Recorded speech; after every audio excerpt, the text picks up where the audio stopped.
सिकंदर महान। मानव मन की सबसे बड़ी समस्या यह है कि वह मृत्यु के खिलाफ है। आप जिस पल मृत्यु को नकारते करते हैं उसी के साथ जिंदगी को भी नकार देते हैं। मृत्यु भविष्य नहीं है। जन्म के साथ ही आधी मृत्यु हो जाती है। आधा तो हो चुका है, आधा ही होना बाकी है। यहाँ आप हर पल जिस तरह जी रहे हैं, जिस प्रक्रिया से गुजर रहे हैं, उसे जीवन भी कह सकते हैं और मृत्यु भी। यह एक प्रक्रिया है जो चल रही है, बस इसे एक दिन पूरा हो जाना है।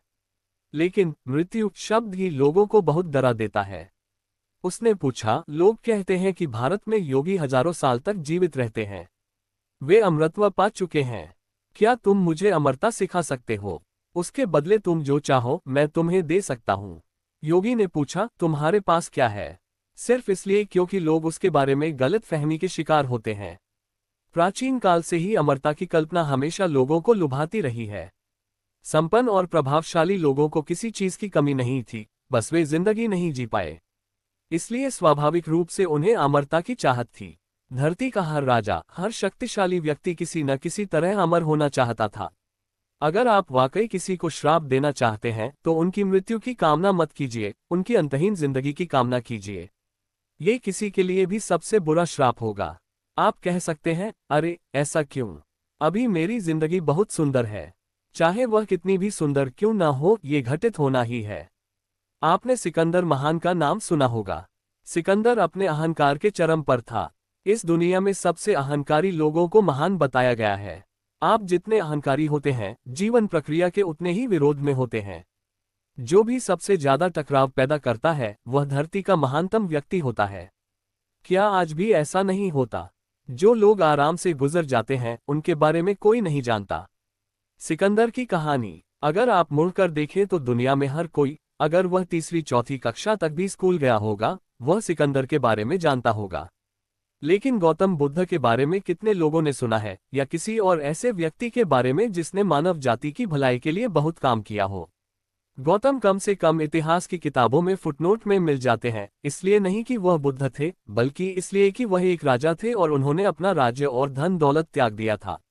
लोग समझ नहीं पाए कि वह क्या कर रहे हैं, इसलिए लोगों को लगा कि वह जरूर महान होंगे।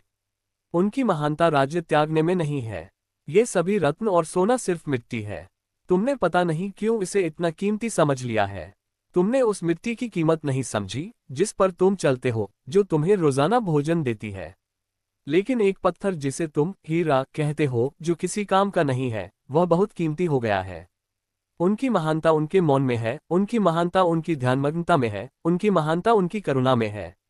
लेकिन उन्हें इसलिए याद किया जाता है कि वह एक राजा थे और उन्होंने अपना राज्य त्याग दिया। लोगों को इसी चीज ने प्रभावित किया क्योंकि पूरी दुनिया तो राजा बनने की कोशिश में लगी है। इसलिए सिकंदर जिस तरह अपने जीवन में बाकी मूर्खतापूर्ण चीजों की चाह रखता था, उसी तरह वह अमरता चाहता था। क्योंकि वह अपनी ताकत से पूरी दुनिया को जीतना चाहता था। वह उस समय तक आधी दुनिया को बहुत निर्मम तरीके से जीत चुका था और अब वह अधीर हो रहा था क्योंकि उसे लग रहा था कि अपनी योजना पूरी करने के लिए उसे और अधिक समय की जरूरत है। इसलिए उसे अमरता की तलाश थी, जिसके लिए वह स्वाभाविक रूप से भारत की ओर आया। हिंदुकुश पर्वत पर उसे एक योगी मिले जो ध्यान की गहरी अवस्था में बैठे हुए थे। सिकंदर जैसे लोगों में कोई विवेक नहीं होता, इसलिए उसने जाकर योगी का ध्यान भंग कर दिया। सिकंदर और योगी की मुलाकात। उसने पूछा, लोग कहते हैं कि भारत में योगी हजारों साल तक जीवित रहते हैं। वे अमरत्व पा चुके हैं। क्या तुम मुझे अमरता सिखा सकते हो? उसके बदले तुम जो चाहो मैं तुम्हें दे सकता हूँ। योगी ने पूछा, तुम्हारे पास क्या है? उसने अपने सिपाहियों से सभी लूटे हुए रत्नों, हीरे मोतियों और स्वर्ण से भरे हुए बड़े बड़े संदूक लाने को कहा। उन्हें खोलते हुए बोला, ये रहा, पूरी दुनिया की दौलत यहाँ है। योगी हंसते हुए बोले, तुम तो मिट्टी से चीजें उठाते रहे हो, ये सभी रत्न और सोना सिर्फ मिट्टी है। तुमने पता नहीं क्यों इसे इतना कीमती समझ लिया है। तुमने उस मिट्टी की कीमत नहीं समझी जिस पर तुम चलते हो, जो तुम्हें रोजाना भोजन देती है। लेकिन एक पत्थर जिसे तुम हीरा कहते हो, जो किसी काम का नहीं है, वह बहुत कीमती हो गया है। मैं तुम्हें ये बात समझाना चाहता हूँ, तुम्हारे हीरे इसलिए कीमती नहीं है क्योंकि उसमें तुम्हें बहुत सुंदरता नजर आती है। हर कहीं फूल खिले हुए हैं जो किसी हीरे से ज्यादा खूबसूरत है। उनमें खुशबू भी है, तुम्हारी नजर उन पर नहीं पड़ती। लेकिन हीरा बहुमूल्य है, इसलिए नहीं कि तुम्हें उसमें कोई खूबसूरती दिखती है। असल में हीरे खूबसूरत हैं ही नहीं, उन्हें जिस तरह से तराशा जाता है उससे वे चमकते हैं और इस तरह दिखते हैं। लेकिन तुम्हें सिर्फ इस बात से खुशी मिलती है कि वह हर किसी के पास नहीं है। ये खुशी नहीं है, यह एक तरह की बीमारी है। ऐसा सिर्फ इसलिए होता है क्योंकि तुम्हारे मन ने मौत को नकार दिया है। मृत्यु को करे पल पल स्वीकार। अगर तुम लगातार पल पल जीवन की प्रक्रिया के रूप में मृत्यु को स्वीकार कर लेते तो तुम्हारे जीवन मूल्य बिल्कुल अलग होते। अगर तुम्हें पता होता कि जिस तरह फूल सुबह खिलता है और शाम को मुरझा जाता है, उसी तरह अभी तुम फल फूल रहे हो, कल सुबह हो सकता है कि तुम्हारी मृत्यु हो जाए, तो तुम रास्ते में एक भी फूल को देखने से नहीं चूकोगे। योगी उसे देखकर मुस्कुराए, फिर बोले, ठीक है, तुम उसे जानने के लिए बहुत बेसब्र हो।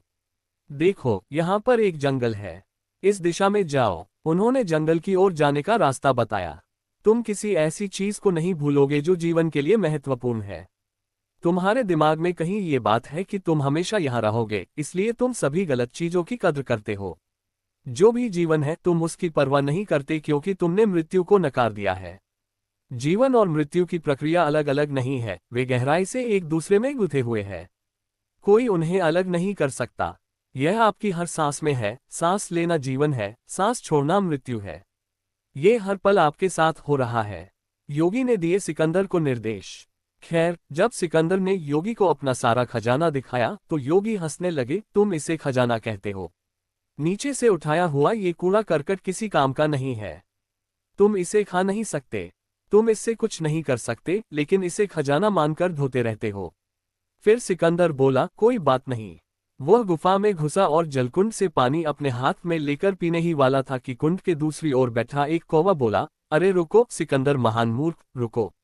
सिकंदर हैरान रह गया। कौवा कांव कांव न करके यूनानी भाषा बोल रहा था। उसने ऊपर देखा। क्या तुम मुझे अमरता सिखा सकते हो? योगी ने पूछा, तुम ऐसी चीज क्यों चाहते हो? क्योंकि बाकी दुनिया को लूटने के लिए उसे समय चाहिए था। योगी ने कहा, यह तुम्हारे लिए नहीं है। इस पर सिकंदर गुस्से से बोला, या तो मुझे अभी अमरता सिखाओ या हम तुम्हारा सिर कलम कर देंगे। योगी उसे देखकर मुस्कुराए, फिर बोले, ठीक है, तुम उसे जानने के लिए बहुत बेसब्र हो। देखो, यहाँ पर एक जंगल है, इस दिशा में जाओ। उन्होंने जंगल की ओर जाने का रास्ता बताया और उससे कहा, जब तुम उस जगह जाओगे तो तुम्हें एक छोटी सी गुफा मिलेगी। उस गुफा में प्रवेश करना, वहां एक छोटा सा जलकुंड होगा। उससे एक अंजुली पानी लेकर पी लो, तुम अमर हो जाओगे। सिकंदर की मृत्यु। सिकंदर ने अपना अभियान शुरू कर दिया। वह अपने सबसे बहादुर सैनिकों के एक दल के साथ उस जंगल में गया। योगी के बताए चिन्हों के मुताबिक चलते हुए उसने जंगल में वह गुफा खोजी। लेकिन अब वह नहीं चाहता था कि गुफा में कोई और भी जाए। वह नहीं चाहता था कि कोई और बेवकूफ अमर हो जाए। सिकंदर का जीवन इसलिए आगे बढ़ता है क्योंकि वह लोगों को मार सकता है। अगर हर कोई अमर हो जाए तो उसे कोई भी युद्ध लड़ने में बहुत मुश्किल होगी। इसलिए उसने सैनिकों को कुछ दूरी पर छोड़ दिया। वह गुफा में घुसा और जलकुंड से पानी अपने हाथ में लेकर पीने ही वाला था कि कुंड के दूसरी ओर बैठा एक कौवा बोला, अरे रुको सिकंदर महान मूर्ख, रुको। सिकंदर हैरान रह गया। कौवा कांव कांव न करके यूनानी भाषा बोल रहा था।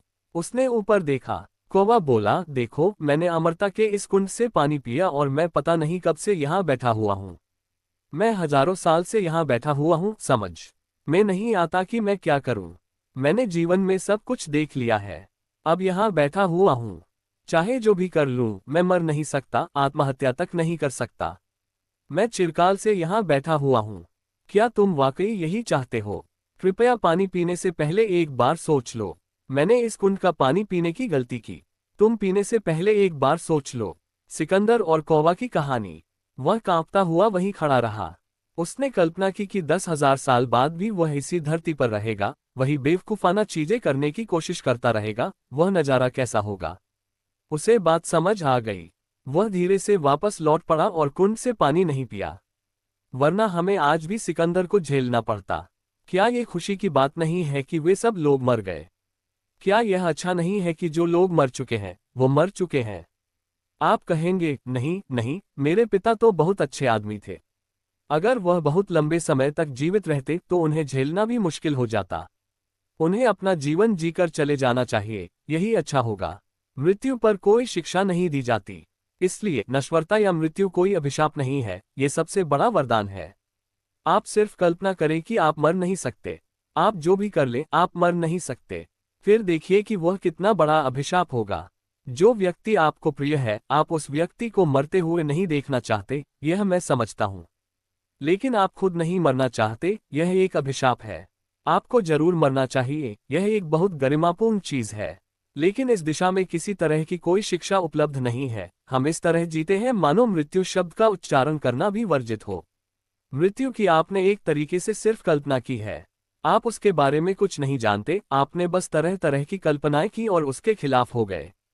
क्या आपको मृत्यु की कोई व्यक्तिगत जानकारी है? मृत्यु एक ऐसी चीज है जिसे आप विकृत नहीं कर पाए हैं। ईश्वर बहुत ही विकृत हो चुके हैं, उसके बारे में आप सब कुछ जानते हैं। आपने अपनी इच्छा के अनुसार उसे तोड़ा मरोड़ा और ढाला। मृत्यु को आप अपने तरीके से तोड़ने मरोड़ने में असमर्थ हैं। आप उसमें कोई बदलाव नहीं कर सकते। चाहे आप कितनी भी कल्पनाएं कर लें, कितनी भी किताबें पढ़ लें, कितने भी दर्शन सुन लें, अगले ही पल जब मौत आपके दरवाजे पर दस्तक देगी तो आप पाएंगे कि उसके बारे में आप कुछ भी नहीं जानते। जिंदगी की हकीकत यही है। मृत्यु आपके जीवन की इकलौती ऐसी चीज है जो निश्चित है। आपके जीवन में क्या होगा, क्या नहीं होगा, ये हम नहीं जानते। जीवन लगातार अनिश्चित है। मृत्यु 100% निश्चित है। उसके बारे में कोई संदेह न करें। जीवन को लेकर आपको लाखों शंकाएं हो सकती हैं। मैं अमीर बनूंगा या नहीं, मैं शिक्षित हो पाऊंगा या नहीं, मुझे ज्ञान मिलेगा या नहीं। सवालों की भरमार है। मृत्यु को लेकर कोई प्रश्न नहीं है। ये 100% तय है। निश्चित की बजाय आप अनिश्चित पर भरोसा करते हैं। आध्यात्मिक प्रक्रिया तभी शुरू होती है जब आप अपनी मृत्यु के बारे में जागरूक होना शुरू करते हैं।